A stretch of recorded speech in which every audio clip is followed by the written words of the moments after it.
കല്ലറയിൽ പോയി മെഴുകുതിരി കത്തിച്ചിട്ടും പാപമുക്തിയില്ല. രാഹുൽ മാങ്കൂട്ടത്തിന്റെ ദുർവിധിക്ക് പിന്നിൽ പുതുപ്പള്ളി പുണ്യാളന്റെ ശാപമോ?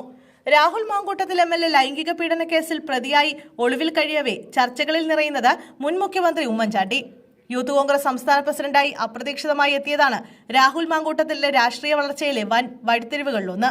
ആ പദവിയിലേക്ക് എത്തിയതാകട്ടെ മുൻ മുഖ്യമന്ത്രി ഉമ്മൻചാണ്ടിയുടെ ആഗ്രഹത്തെയും നിർദ്ദേശത്തെയും നിഷ്കരണം നിരസിച്ചു. ഷാഫി പറമ്പിലിന്റെ അനുഗ്രഹാശിസുകൾ ഒന്നുകൊണ്ട് മാത്രമാണ് രാഹുൽ മാങ്കൂട്ടത്തിന്റെ കോൺഗ്രസ് രാഷ്ട്രീയത്തിലെ വളർച്ച ഇത്ര അതിവേഗത്തിലായത്. എന്നാൽ അതിലും വേഗത്തിൽ തകർന്നടിഞ്ഞതിന് പിന്നിൽ ഉമ്മൻചാണ്ടിയുടെ ശാപമാണോ എന്ന ചോദ്യമാണ് രാഷ്ട്രീയ കേന്ദ്രങ്ങളിൽ ഇപ്പോൾ ഉയരുന്നത്. 2023 യൂത്ത് കോൺഗ്രസ് സംസ്ഥാന അധ്യക്ഷനായി രാഹുൽ മാങ്കൂട്ടത്തിലിനെ നിയോഗിക്കുന്നത്. രാഹുൽ മാങ്കൂട്ടത്തിലിന്റെ രാഷ്ട്രീയ വളർച്ചയുടെ വലിയൊരു വഴിത്തിരിവായിരുന്നു ആ നിയമനം. അന്ന് സ്ഥാനമൊഴിഞ്ഞ ഷാഫി പറമ്പിലിന്റെ നിർബന്ധം ഒന്ന് മാത്രമാണ് രാഹുലിന് ആ പദവി ലഭിക്കാൻ കാരണമായത്. അതേസമയം ചവറ്റുകൊട്ടയിൽ തള്ളിയതാകട്ടെ കോൺഗ്രസിലെ തലമുതിർന്ന നേതാവും സർവ്വ ആദരണീയനുമായ ഉമ്മൻചാണ്ടിയുടെ നിർദ്ദേശവും. നിലവിൽ KPCC അംഗമായ JS അഖിലിനെ യൂത്ത് കോൺഗ്രസ് സംസ്ഥാന അധ്യക്ഷനാക്കണമെന്നായിരുന്നു ഉമ്മൻചാണ്ടിയുടെ ആഗ്രഹം. KSU പ്രസിഡന്റ് സ്ഥാനവും NSU പ്രസിഡന്റ് സ്ഥാനവും നൽകാതെ ഒഴിവാക്കിയിട്ടും ഗ്രൂപ്പ് വിട്ടു പോകാതെ നിന്നിരുന്ന അഖിലിന് യൂത്ത് കോൺഗ്രസ് സംസ്ഥാന അധ്യക്ഷ പദവി നൽകണമെന്ന് ഉമ്മൻചാണ്ടി നിലപാടെടുത്തു.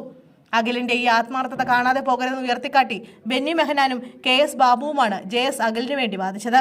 എന്നാൽ അന്ന് യൂത്ത് കോൺഗ്രസ് സംസ്ഥാന അധ്യക്ഷനായിരുന്ന ഷാഫി പറമ്പിലാണ് രാഹുൽ മാങ്കൂട്ടത്തിന് വേണ്ടി ഏറ്റവും കൂടുതൽ വാദിച്ചിരുന്നത്. സ്ഥാനമൊഴിയുന്ന യൂത്ത് കോൺഗ്രസ് സംസ്ഥാന അധ്യക്ഷൻ എന്ന നിലയിൽ തന്റെ താല്പര്യം കൂടി പരിഗണിക്കണമെന്നായിരുന്നു ഷാഫി അന്ന് ആവശ്യപ്പെട്ടത്.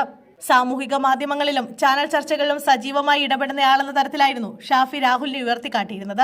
വാദപ്രതിവാദങ്ങൾക്കൊടുവിൽ നറുക്ക് രാഹുൽ മാങ്കൂട്ടത്തിൽ തന്നെ വീഴുകയായിരുന്നു. പിന്നീട് രാഹുൽ മാങ്കൂട്ടത്തിൽ ഉമ്മൻചാണ്ടിയുടെ കബറിടത്തിലെത്തി മെഴുകുതിരി കത്തിക്കുകയും ചെയ്തിരുന്നു. പാലക്കാട് ഉപതെരഞ്ഞെടുപ്പിൽ ജയിച്ചതിന് ശേഷമായിരുന്നു രാഹുൽ മാങ്കൂട്ടത്തിൽ ഉമ്മൻചാണ്ടിയുടെ കല്ലറയിലെത്തി മെഴുകുതിരി കത്തിച്ചത്.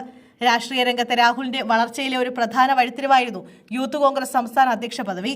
ഇന്ന് നിരവധി ലൈംഗിക ആരോപണങ്ങളിൽപ്പെട്ട് പാർട്ടിയിലെ പ്രാഥമിക അംഗത്വം നഷ്ടപ്പെടുകയും പാർട്ടിയിലെ മുതിർന്ന നേതാക്കളെല്ലാം കൈയൊഴിയുകയും MLA സ്ഥാനം നഷ്ടപ്പെടുന്ന സാഹചര്യത്തിലുമാണ് രാഹുൽ എത്തി നിൽക്കുന്നത്. ഈ സാഹചര്യത്തിൽ JS അഖിൽ ഫേസ്ബുക്കിൽ പങ്കുവച്ച കുറിപ്പും രാഷ്ട്രീയ കേന്ദ്രങ്ങളിൽ ചർച്ചയാവുകയാണ്. ഈ മനുഷ്യൻ സത്യമായും നീതിമാനായിരുന്നു എന്നാണ് അഖിൽ തന്റെ ഫേസ്ബുക്കിൽ കുറിച്ചത്. അതേസമയം ബലാത്സംഗ കേസിൽ മുൻകൂർ ജാമ്യം തേടി രാഹുൽ മാങ്കൂട്ടത്തിൽ MLA ഹൈക്കോടതിയെ സമീപിച്ചു.